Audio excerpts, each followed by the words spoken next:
وآله ومن للحبيب يعشى. يا ربي صل على محمد، يا ربي صل عليه وسلم. يا ربي صل على محمد ومن بحبل النبي توثق. يا ربي صل على محمد، يا ربي صل عليه وسلم. يا ربي صل على محمد، يا ربي صل عليه وسلم. يا ربي صل على محمد، يا ربي صل عليه وسلم. اللهم صل وسلم وبارك عليه. أعوذ بالله من الشيطان الرجيم. بسم الله الرحمن الرحيم. صلى الله عليه. إنا فتحنا لك فتحا مبينا ليغفر لك الله ما تقدم من ذنبك وما تأخر ويتم نعمته عليك ويهديك صراطا مستقيما. صلى الله عليه. ينصرك الله نصرا عزيزا. صلى الله عليه. لقد جاءكم رسول من أنفسكم عزيز عليه ما عنتم حريص عليكم بالمؤمنين رؤوف رحيم. يا رحيم. فإن تولوا فقل حسبي الله لا إله إلا هو عليه توكلت وهو رب العرش العظيم. يا عظيم. إن الله وملائكته يصلون على النبي. اللهم صل عليه. الذين آمنوا صلوا عليه وسلموا تسليما. اللهم صل وسلم وبارك عليه. السلام عليك زين الأنبياء.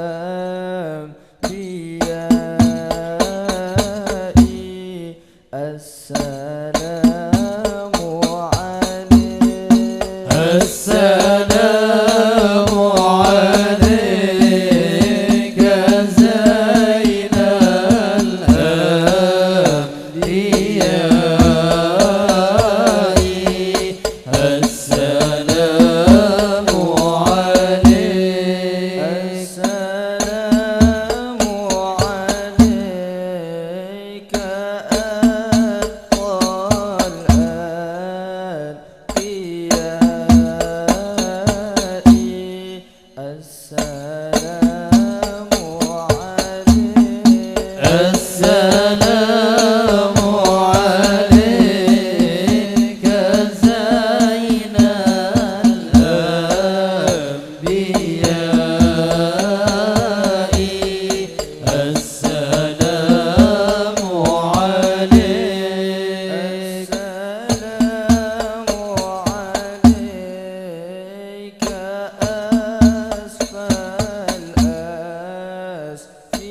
عليك زين الأنبياء السلام عليك السلام عليك أتقى الأذكياء السلام عليك وعليك من رب السماء السلام عليك السلام عليك دائم بلا انقضاء السلام عليك السلام عليك زين الأنبياء السلام عليك السلام عليك أتقى الأتقياء السلام عليك وعليك أحمد يا حبيبي السلام عليك السلام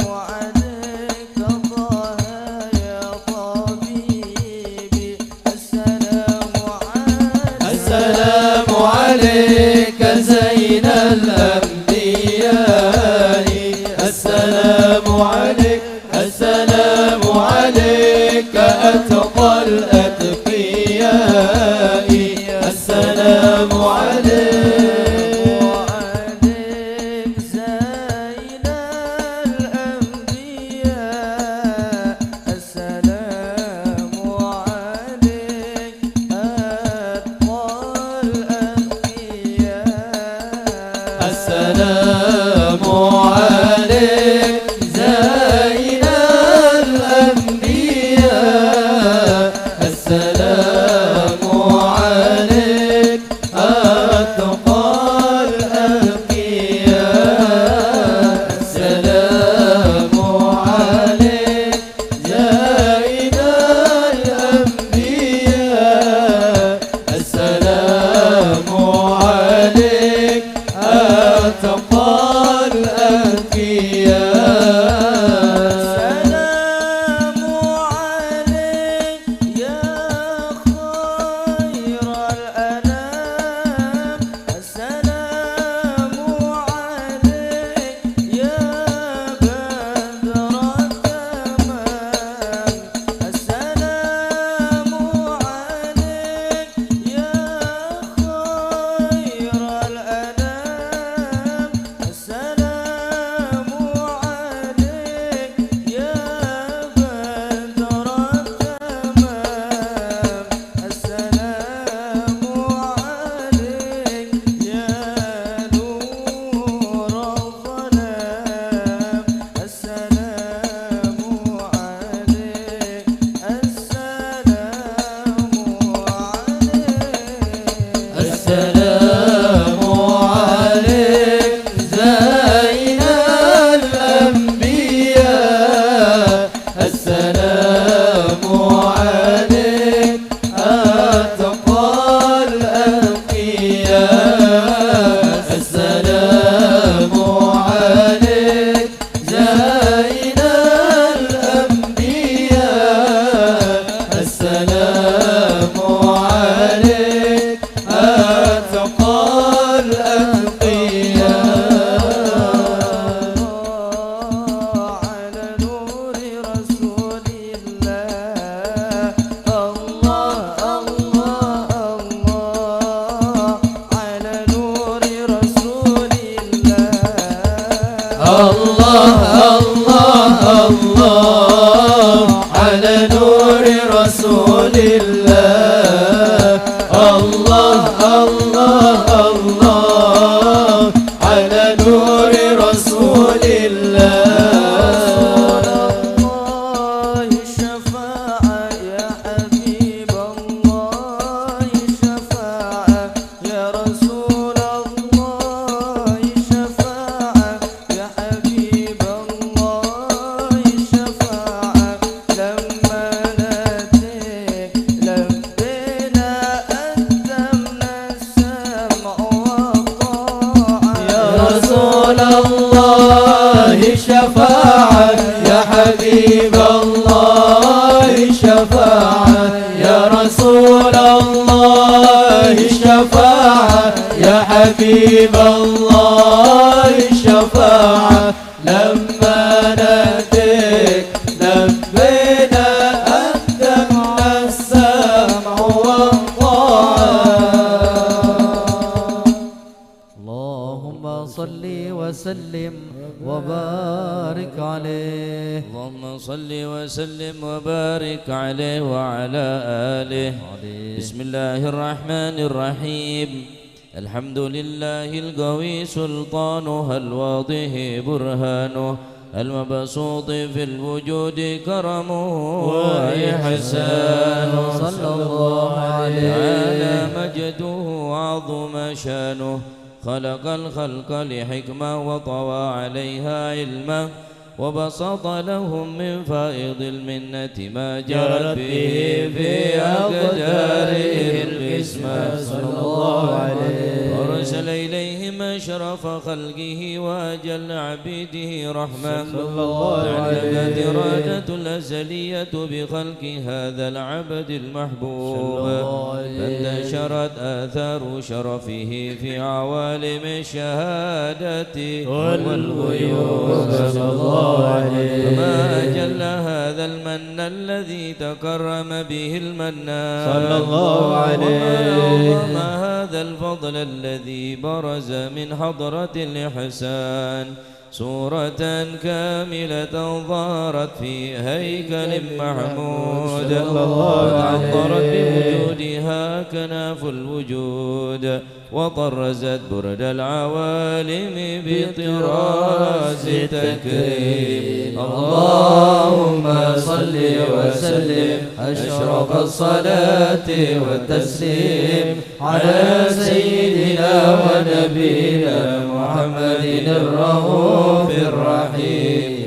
اللهم صل وسلم وبارك عليه. اللهم صل وسلم وبارك عليه وعلى آله. تجلى الحق في عالم قدسه الواسع صلى الله عليه. تجلى بانتشار فضله في الغريب والشاسع صلى الله عليه. فله الحمد الذي لا تنحصر أفراده بتعداد ولا يمل تكراره بكثرات ترداد صلى الله عليه. حيث أبرز من عالم الإمكان صورة هذا الإنسان ليتشرف بوجود الثقلان وتنتشر أسراره في الأكوان. فما من سر اتصل به قلب منيب إلا من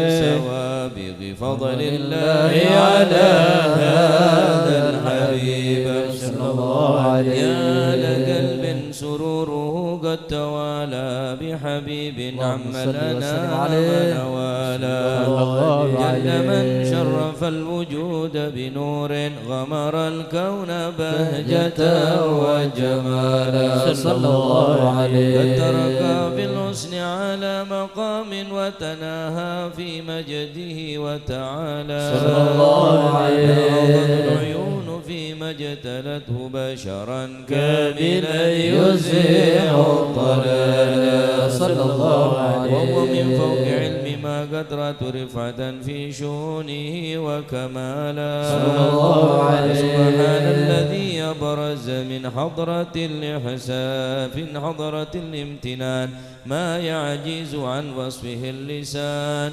ويحار في تعقل معانيه الجنان صلى الله عليه.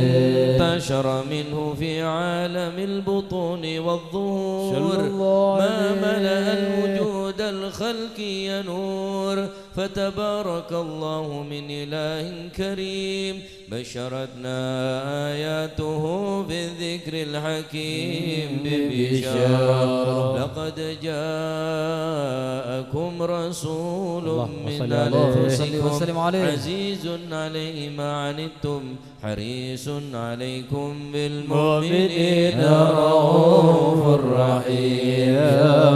فمن فاجت هذه البشارة وتلقاها بقلب سليم المستقيم فقد هدي إلى صراط مستقيم. اللهم صل وسلم أشرف الصلاة وتسليم على سيدنا ونبينا محمد الرؤوف الرحيم. اللهم صل وسلم وبارك عليه.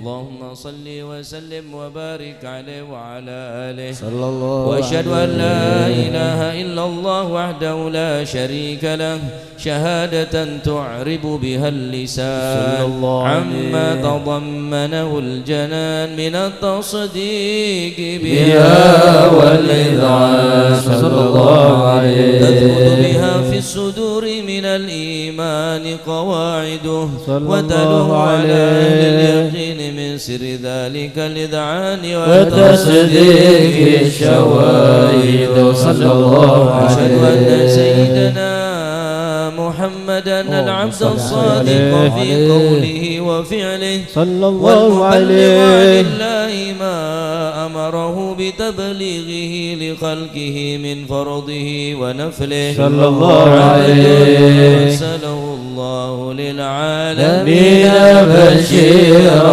ونذيرا صلى الله عليه. فبلغ الرسالة وأدى الأمانة وهدى الله به من الأمة بشرا كثيرا صلى الله عليه. وجهل المستبصرين سراجا وقمرا منيرا صلى الله عليه. فما أعظمها من منة تكرم الله بها على البشر صلى الله عليه. من نعمة انتشر سرها في البحر والبر. اللهم صل عليه وسلم بأجل الصلوات وأجمعها وأزكى التحيات وأوسعها على هذا العبد الذي وفى بحق العبودية صلى الله عليه. وبرز فيها في خلعة الكمال وقام بحق الربوبية في مواطن الخدمة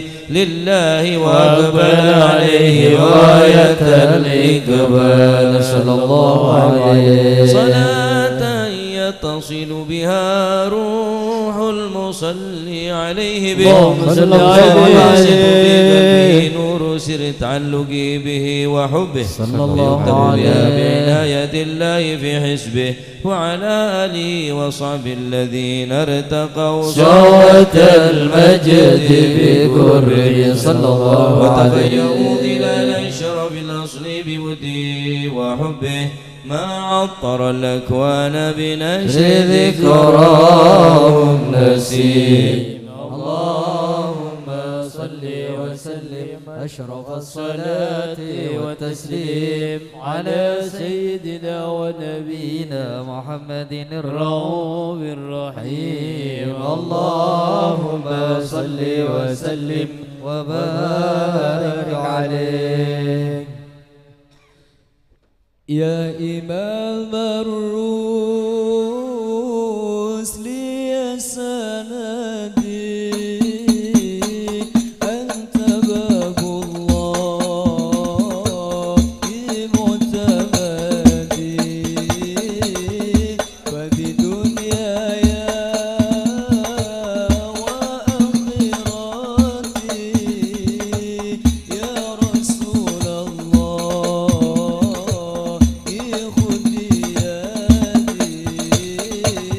يا إمام الروس يا سندي أنت باب الله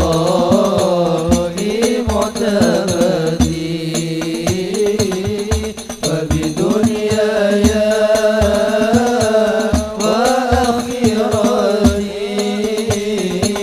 يا رسول الله خذ بيدي.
تسبح له الأكوان إليه يرجع كل أمر كل زمان وكل مكان ربي له الأسماء الحسنى تسبح له الأكوان ربي له الأسماء الحسنى تسبح له الأكوان إليه يرجع كل أمر كل الزمان وكل مكان إذا دعوت فادعوا الإله وإن استجرت فلذ بالله إذا دعوت فادعوا الإله وإن استجرت فلذ بالله ولنا مولى سوى عفو كريم ورحمن ربي له الأسماء الحسنى تسبح له الأكوان ربي له الأسماء الحسنى تسبح له الأكوان إليه يرجع كل أمر كل الزمان وكل مكان اتق الله وله اصبر والصبر في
صل وسلم وبارك عليه وعلى آله.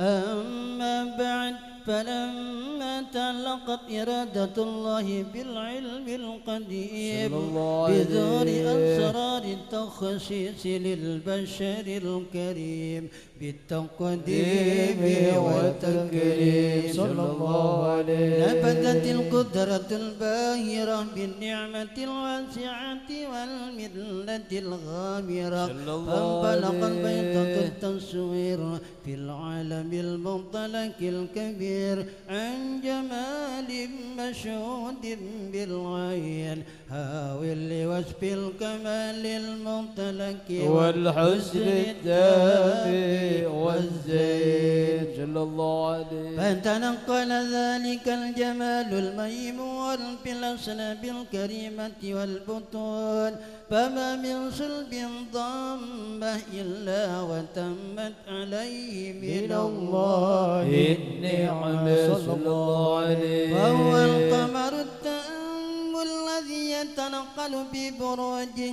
ليتشرف بموطن استقراره وموضع خروجه وقد قضت الأقدار الأزلية بما قضت وأظهرت من سر هذا النور ما أظهرت وخصصت به من خصصت صلى الله عليه. فكان مستقر في الأنسلاب الفاخرة والأرحام الشريفة الطاهرة صلى الله عليه. في عالم الشهادة بشرا لك البشر صلى الله عليه. ونورا حير الأفكار ظهوره وبهره الله عليه. الراكب لهذه الحروب بأن يركم في هذا القرطاس ما هو لديه من عجائب ذلك النور معروف صلى الله عليه. وإن كانت الألسن لن تفي بعشر معشار أوصاف ذلك الموصوف صلى الله عليه.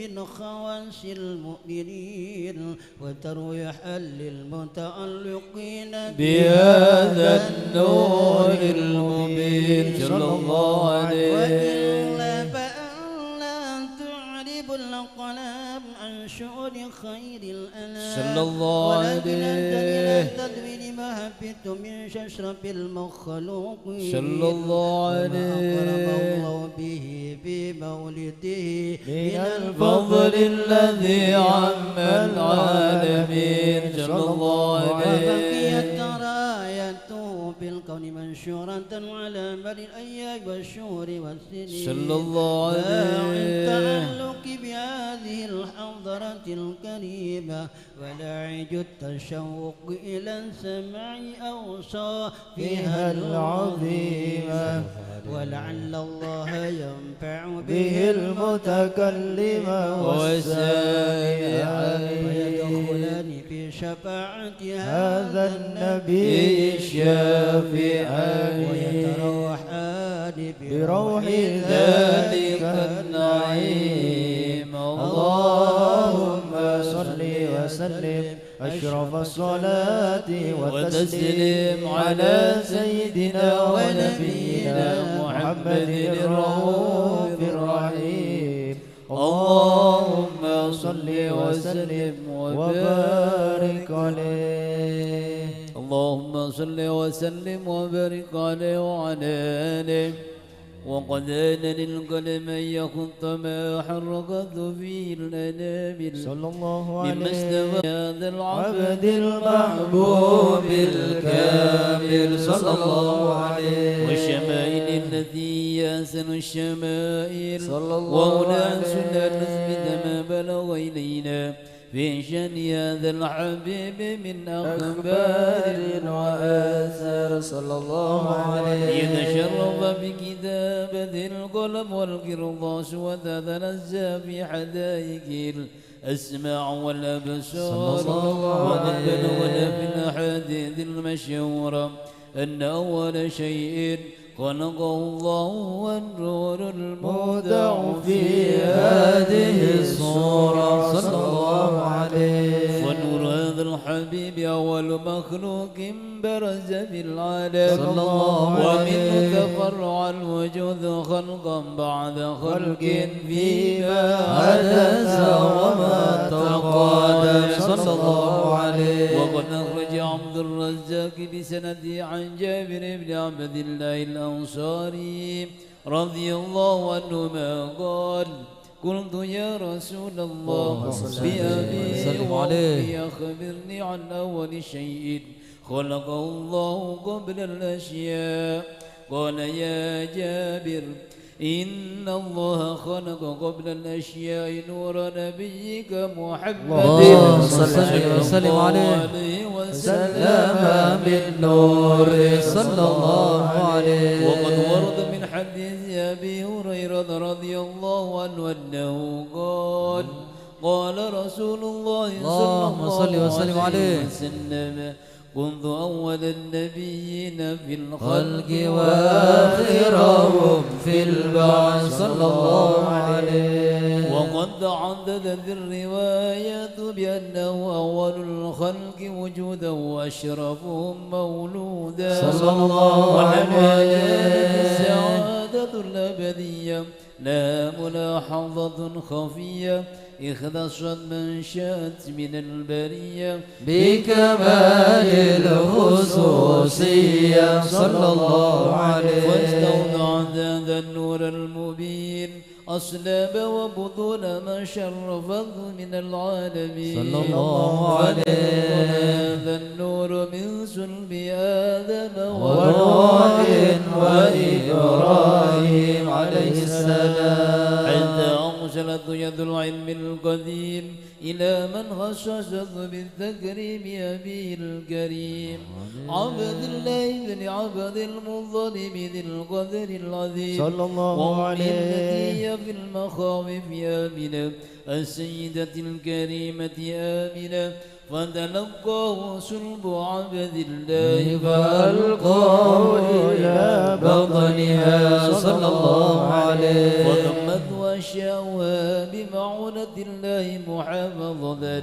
على حق هذه الذرة وسونها صلى الله عليه. الله كما ورد عنها حملا خفيفا لا تجد له ثقلا صلى الله عليه. نشكو منه ولما ولا عيننا حتى مر الشهر بعد الشهر من حمله وقرب وقت بروزنا عالم الشهادة لتنبشط على أهل هذا العالم بيوضات فضل وتنتشر فيه آثار مجده الصميم. اللهم صل وسلم أشرف الصلاة والتسليم على سيدنا ونبينا محمد الرؤوف الرحيم. اللهم صل وسلم وبارك عليه.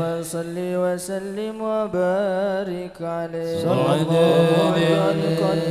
هذه الدرة المكنونة والجوهرة المسونة والكون كله يصبح ويمسي في سرور وابتهاج صلى الله عليه. إشراك هذا السراج والعيون متشوفة إلى بروز متشوقة إلى التقاط جواهر الكنوز صلى الله عليه. دابة لقريش نطقت بفصيح العبارة صلى الله عليه. إشارة وما من حامل حملا في ذلك العام إلا أتت في حملها بغلام من بركات وسعادة هذا الإمام صلى الله عليه. الأرض والسماوات متضمخة بيتر الفرح بملاقاة أشرف البرية صلى الله عليه. إلى عالم الظهور بعد تنكله في البطون والظهور صلى الله عليه. بهجة التكريم وبسط في العالم الكبير مائدة التشريف والتعظيم ببروز هذا البشر الكريم. اللهم صل وسلم أشرف الصلاة والتسليم على سيدنا ونبينا محمد الرؤوف الرحيم اللهم صل وسلم وبارك عليه. والنور يهدي الحائرين ضياؤه وفي الحشر ظل المرسلين لواؤه تلقى من الغيب المجرد حكمة بها امطرت في الخافقين سماؤه بها امطرت في الخافقين سماؤه هو النور يهدي منه لطائف تخبر أن المجد وشاؤه فلله ما للعين من مشهد جميلا يعز على أهل الحجاب جدلاؤه والنور يهدي الحائرين ضياؤه في الحشر ذل المرسلين لواؤه تلقى من الغيب المجرد حكمة إذا أمطرت في الخافقين سماؤه بها أمطرت في الخافقين سماؤه هيا نازحا عني ومسكنه الحشاء أجب من ملك النار نوالي نداؤه بل الحب علاه في منازل فؤادي ما يهوى الهوى ويشاؤه والنور يهدي الحائرين ضياؤه وفي الحشر ذل المرسلين لواؤه تلقى من الغيب مجرد حكمة بها امطرت في الخافقين سماؤه بها امطرت في الخافقين سماؤه مرضت فكان ذي رغم لعلتي فيا حبذا ذكرى بقلبي شفاؤه إذا علم العشاق دائي فقل لهم فإن اللقاء أحباب بقلبي دواؤه صلى الله عليه. والنور يهدي الحائرين ضياؤه وفي الحشر ذل المرسلين لواؤه تلقى من الغيب مجرد حكمة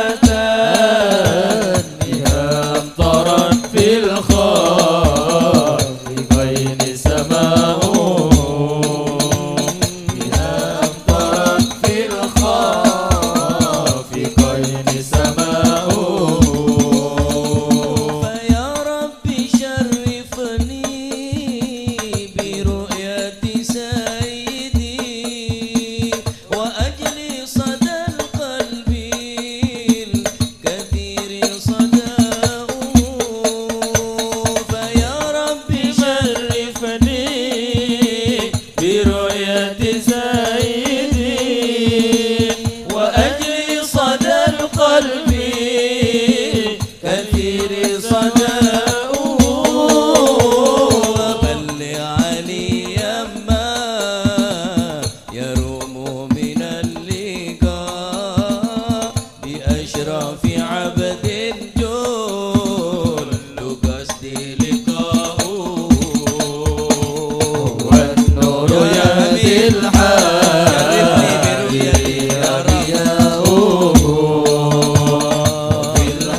وسلم وبارك عليه. صلى الله عليه. فحين قرب أوان وطئ هذا الحبيب أعلنت السماوات والأرضون ومن فيهن بالترحيب، وأمطار الجود الإلهي على أهل الوجود تثيج، وألسنة الملائكة بالتبشير للعالمين تعيش. سبحان الله والحمد لله ولا إله إلا الله الله أكبر. سبحان الله الحمد لله ولا إله إلا الله الله أكبر. سبحان الله الحمد لله ولا إله إلا الله الله أكبر. والقدرة كشفت غناء هذا المستور ليبرز نوره كاملا في عالم الظهور، نورا فاق كل نور صلى الله عليه. وأنفذ الحق حكمه على من أتم الله عليه النعمة. من خواص الأمة أن يحضر عند وطنه أمة تأنيسا لجنابها المسعود ومشاركة لها في هذا السمات الممدود صلى الله عليه. فحضرت بتوفيق الله السيدة مريم والسيدة آسيا صلى الله عليه. العين من قسم الله له من الشرف بالقسمة الوافية، فأتى الوقت الذي رتب الله على حضوره وجود هذا المولود صلى الله عليه. فانفلق صبح الكمال من النور عن عمود، وبرز الحامد المحمود مذعنا لله بالتعظيم والسجود صلى الله على محمد صلى الله وسلم. صلى الله على محمد صلى الله عليه وسلم. اللهم صل على محمد ومولانا محمد. أشرق الكون ابتهاجا بوجود المصطفى أحمد ولأهل الكون أنس يا رسول الله. سرور قد تجدد يا نبي سلام عليك يا رسول سلام عليك يا حبيب سلام عليك يا رسول الله صلوات الله عليك. فطربوا يا أهل المثاني فهدروا اليوم نغرد واستضيئوا بجمال يا رسول الله.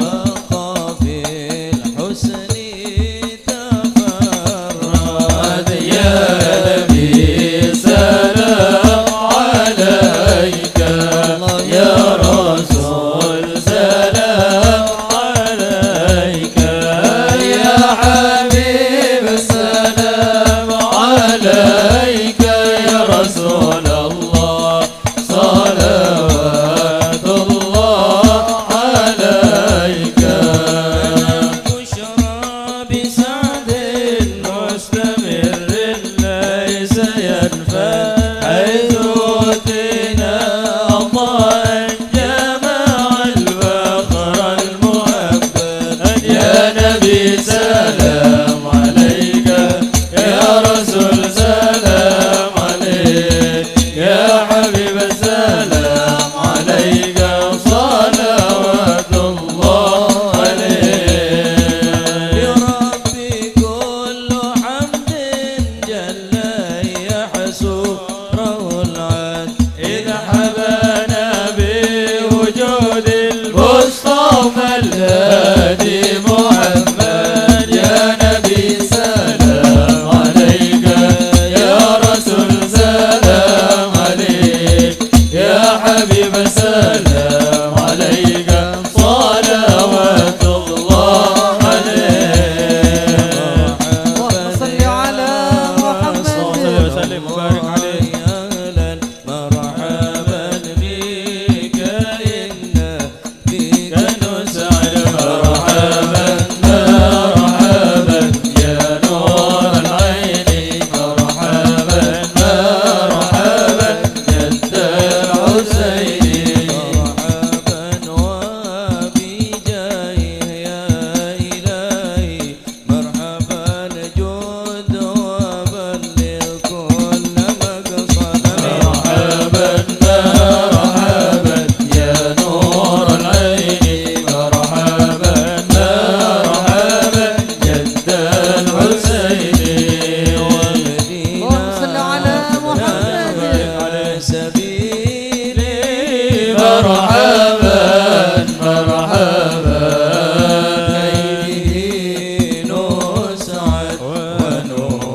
محمد.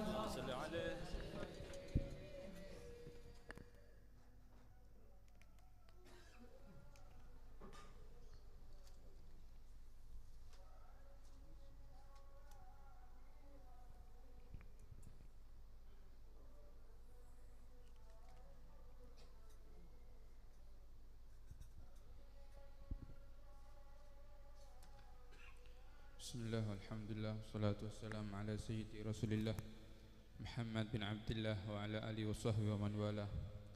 Qala radiyallahu anhu wa radiyallahu ankum jami'u man qablana minal anbiya wal mursalin lamma ra'aw manzilatahu indallah wa qurbahu minallah wa ra'aw ma li ummatihi min 'azimil qadri indallah sa'alullah ay yaj'alahum min ummatihi. Qalu ya rabbana ij'alna min ummati Muhammad. Qala lahum antum min ummatihi sabiqah. Qalu wa man ummatuh? Qala sayujaduna fi akhir zaman wa hadhihi ni'mah 'azimah khassanallahu biha. Qala ta'alau kunu ummata Muhammad sallallahu alaihi wasallam bimahdi fadlihi wa mannihi wa mannihi wujuduhu la bisabiqi amalin minna ushkurullah ala hadhihi ni'mah wabdalu juhdakum fi syukriha wa'rafu haqqal mun'im. Ketika para anbiya melihat kedudukan dari Rasulullah SAW, ketika para anbiya melihat kedekatannya Rasulullah kepada Allah Subhanahu wa taala, ketika para nabi-nabi yang lain melihat umatnya Nabi ini mendapatkan kedudukan yang tinggi, maka mereka para anbiya itu meminta kepada Allah Subhanahu wa taala, ya Rabb, ya Allah, ij'alna min ummati sayyidina Muhammad. Jadikanlah kami termasuk umatnya Rasulullah sallallahu alaihi wasallam. Ini bukan sekelas wali lagi, sekelas anbiya meminta kepada Allah untuk dijadikan umat Rasulullah sallallahu alaihi wasallam. Habib Ali mengatakan hadhihi ni'mah 'azimah. Ini nikmat yang besar yang Allah khususkan kepada kami, sedangkan kami tidak mempunyai amal yang besar. Syukurilah kepada Allah SWT atas nikmat yang besar ini. Bersungguh-sungguhlah untuk mencintai Rasulullah sallallahu alaihi wasallam.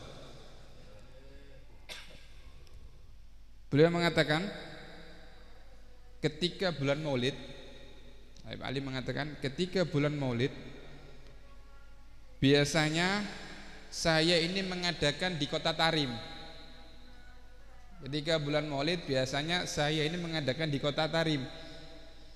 Cuma untuk tahun ini saya akan mengadakan di kota saya, kota Siwun. Tahun-tahun sebelumnya Habib Ali itu kalau mengadakan maulid ada di kota Tarim. Cuma untuk bulan ini, untuk tahun ini saya akan mengadakannya di kota Siwun. Habib Ali mengatakan siapa yang menghadiri maulid Rasulullah SAW, maka dia akan mendapatkan bagian kesenangan dari Rasulullah SAW. Mudah-mudahan Rasulullah SAW. Ketika itu, kata Habib Ali Habsyi, ketika saya mengadakan maulid, banyak orang yang tidak setuju, banyak orang yang memutus. Ketika saya mengadakan maulid dan membuat maulid Habsyi ini, banyak orang yang mau boikot. Biasa, semakin panjenengan oneng, bilen panjenengan mau ngadakno maulid diwara bid'ah panjenengan. Dulu kalau Anda buat maulid diwara syirik. Habib Ali ketika itu membuat maulid dan mengarang kitab maulid Simtud Duror. Beliau langsung yaqadhah dengan Rasulullah SAW.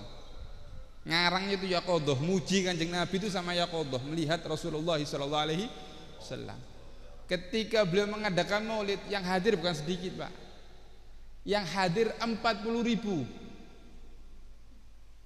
Makanya katanya seorang aulia, Habib Ali ini ma'dzun fil masyhur.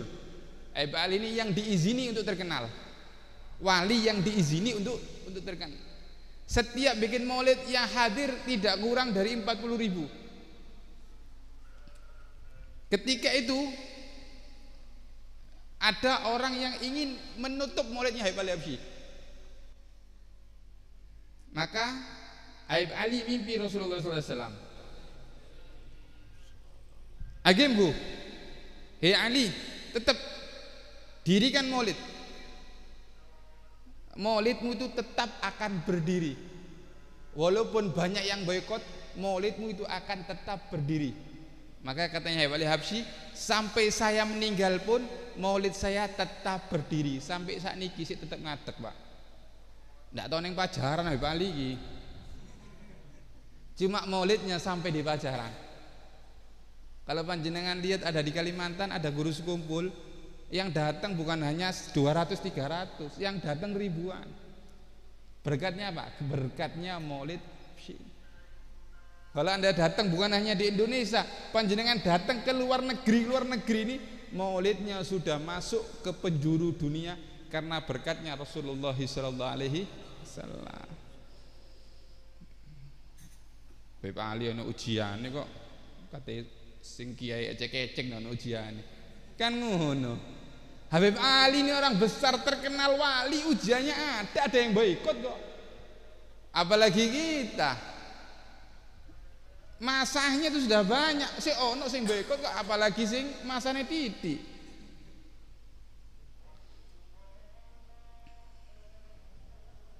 Ada sebagian orang ketika itu cerita tentang maulidnya, tentang orang yang mau menghadiri maulid Habib Habsyi. Jadi kan di Sewun ya, yang hadir itu dari Jabal sana, toko gunung, dari pelosok datang semua. Banyak cerita-cerita kharigah di luar masuk akal. Salah satunya ada namanya Al-Habib Abdullah bin Alwi Al-Habsyi. Habib Abdullah itu ingin datang maulidnya Habib Ali. Jadi Habib Ali bikin maulid akbar, Habib Abdullah bin Alwi ini ingin hadir maulidnya Habib Ali Habsyi. Dan dia punya saudara namanya Zain. Habib Abdullah bin Alwi ini di dulur punya saudara namanya Zain. Ketika itu Zain sakit, maka Habib Abdullah mengatakan, kalau begitu, kalau kamu sakit saya tidak hadir maulid. Kalau kamu sakit saya tidak hadir maulid, saya jaga kamu. Maka katanya Zain, sir uhdurul maulid. Wis tidak apa-apa, tinggalan saya, hadir maulid. Karena ini maulidnya Habib Ali Habsyi. Katanya Habib Abdullah bin Alwi ini, saya sebelum hadir maulid si ikhtiar dhisik, istikharah, tak buka Quran. Kalau isi yang saya buka Qurannya bagus, maka saya hadir maulid. Ketika dibuka, yang dibaca surat Shad, urkud birijlika hadza mukhtasalun baridun wa syarab. Yang dibuka kitab surat Shad mengatakan, jalanlah karena itu adalah minuman yang segar dan mandi yang istimewa. Jadi ketika buka surat itu, suratnya tentang sing seger-seger. Maka katanya Habib Abdullah, berarti ketika saya buka, berarti saya wajib untuk hadir Habib Ali Habsyi supaya untuk menyegar hati saya. Ada juga namanya Abdul Qadir bin Segaf. Ketika itu beliau mimpi dua malaikat. Abdul Qadir bin Segaf ini mimpi dua malaikat. Malaikat itu yang satu tidak tahu dengan ini majelis. Jadi ada majelisnya Habib Ali, ada Abdul Qadir As-Segaf, mimpi dua malaikat. Satu malaikat yang tidak tahu, yang satunya tahu. Itu majelis apa itu? Katanya malaikat itu majelisnya Ali bin Muhammad Habsyi. Siapa yang hadir maka akan dibersihkan semua dosanya. Amin Allahumma amin. Mudah-mudahan kita termasuk orang yang hadir dalam majelis. Karena jok soles nggih. Kadang-kadang rada ujen celebib masuk angin kok. bersih Pak. Habib Ali mengatakan saking cintanya sama Nabi, idza alimal usyaq da'i faqul lahum fa inna liga ahbabi qalbi dawa'uhu.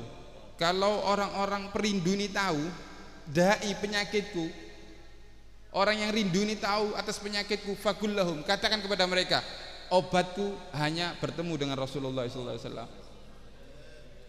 Ojo ke status loh. Ini khusus untuk Rasulullah sallallahu alaihi wasallam. Ya, mudah-mudahan kita termasuk orang yang diampuni dosanya oleh Allah. Berkat kita cinta kepada aulia, berkat kita cinta dengan Rasulullah sallallahu alaihi wasallam, berkat kita termasuk orang termasuk min khiyari ummati sayyidina Muhammad sallallahu alaihi wasallam. Rabbana anfa'na bi barakatihim wahdinal husna bi hurmatihim wa amitna fi dariqatihim wa mu'afatin min fitani. Hadza minni, wassalamu alaikum warahmatullahi taala wabarakatuh.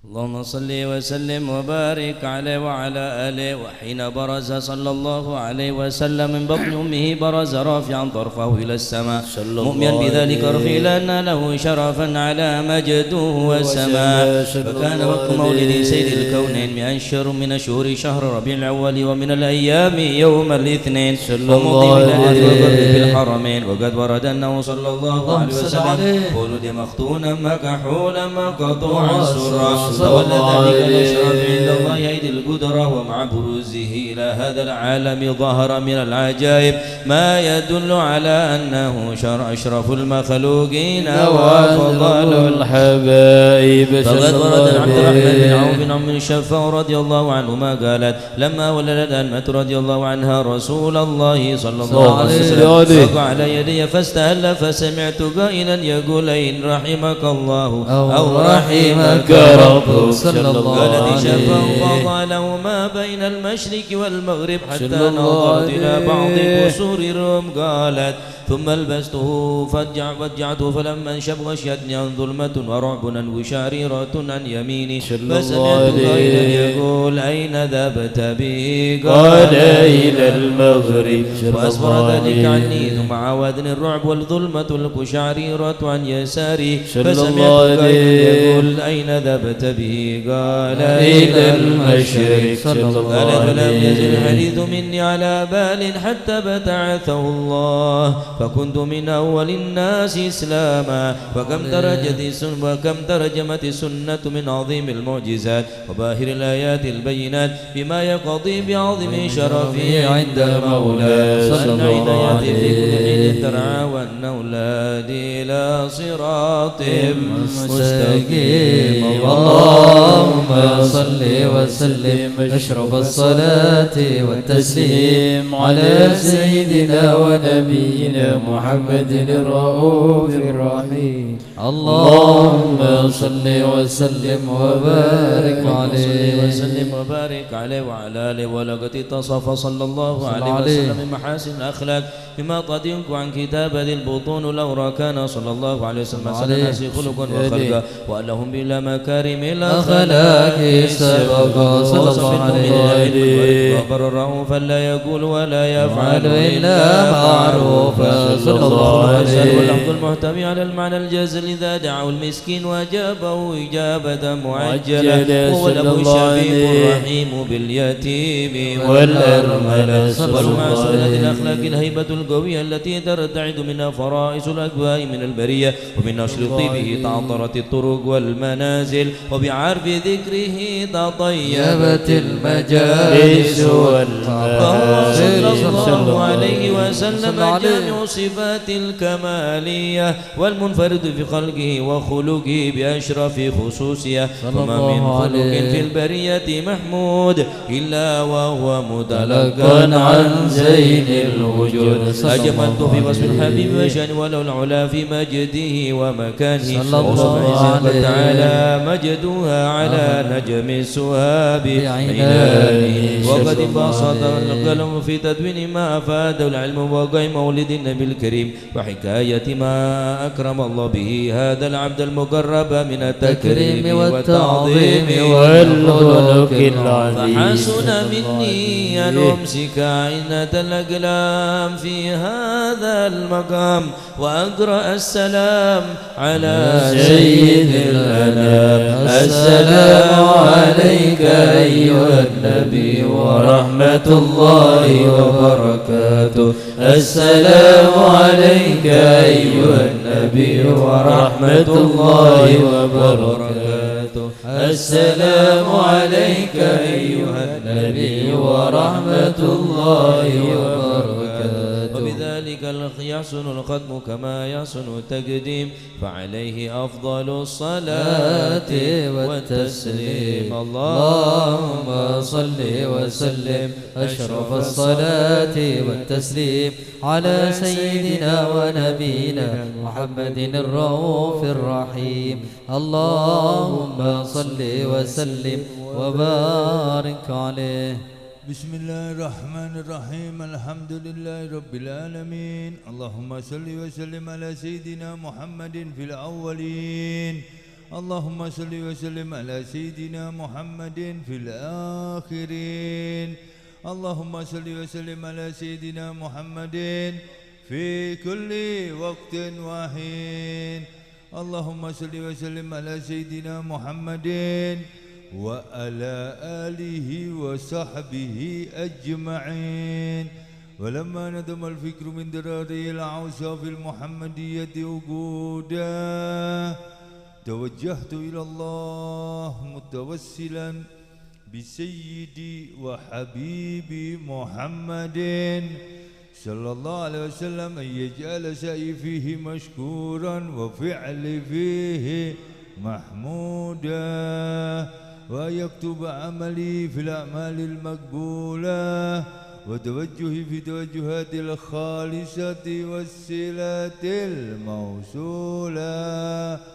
اللهم يا من إليه تتوجه الأعمال فتعود ضافرة، وعلى باب عزته تحت الرحال فتشاهى منه الفيوضات الهامرة.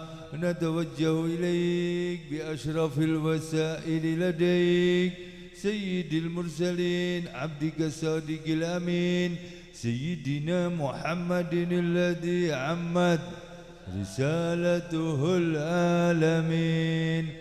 أن تصلي وتسلم على تلك الذات الكاملة مستودع أمانتك وحفيد سرك وحامل راية دعوتك الشاملة، الأب الأكبر المحبوب لك والمحسس بالشرف الأفخار في كل موطن من مواطن القرب ومدهار، قاسم إمدادك في عبادك وساقي كؤوس إرشادك لأهل ودادك. سيد الكونين وأشرف الثقلين، العبد المحبوب الخالص المخصوص منك يا جل الخصائص. اللهم صل وسلم عليه وعلى آله وأصحابه وأهل حضرة اقترابه من أحبابه. اللهم إنا نقدم إليك جاه هذا النبي الكريم، ونتوسل إليك بشرف مقامه العظيم أن تلاحظنا في حركاتنا وسكناتنا بعين عنايتك، وأن تحفظنا في جميع أدوارنا وتقلباتنا بجميل رعايتك وحسين وقايتك، وأن تبلغنا من شرف القرب إليك وإلى هذا الحبيب غاية آمالنا، وتتقبل منا ما تحركنا فيه من نياتنا وأعمالنا، وتجعلنا في هدرة هذا الحبيب من الحاضرين، وفي طريق اتباعه من السالكين، ولحقك وحقه من المعدين، ولأهدك من الحافظين. اللهم إنا لنا أدماء في رحمتك الخاصة فلا تحرمنا، ودنونا جميلة هي وسيلتنا إليك فلا تخيبنا. آمنا بك وبرسولك وما جاء به من الدين، وتوجهنا به إليك مستشفين أن تقابل المذنب منا بالغفران، والمسيء بالإحسان، والسائل والمؤمل بما عمل، وأن تجعلنا ممن نصر هذا الحبيب ووازره ووله وداهره، وأما ببركاته وشريف بجاده أولادنا ووالدينا وأهل قدرنا ووادينا وجميع المسلمين والمسلمات والمؤمنين والمؤمنات في جميع الجهات، وأدم راية الدين القويم في جميع الأقطار منشورا، ومعالم الإسلام والإيمان بأهلها مأمورا مأنا وسورا. واكشف اللهم كربة المكروبين، واقضي دين المدينين، واغفر للمذنبين، وتقبل توبة التائبين، وانشر رحمتك على عبادك المؤمنين أجمعين، واكفي شر المعتدين والظالمين، وابسط العدل بولاد الحق في جميع النواحي والأقطار، وأيدهم بتأييد من عندك ونصر على المعاندين من المنافقين والكفار، واجعلنا يا ربي في الحسن الحسين من جميع البلايا، وفي الهرز المكين من الذنوب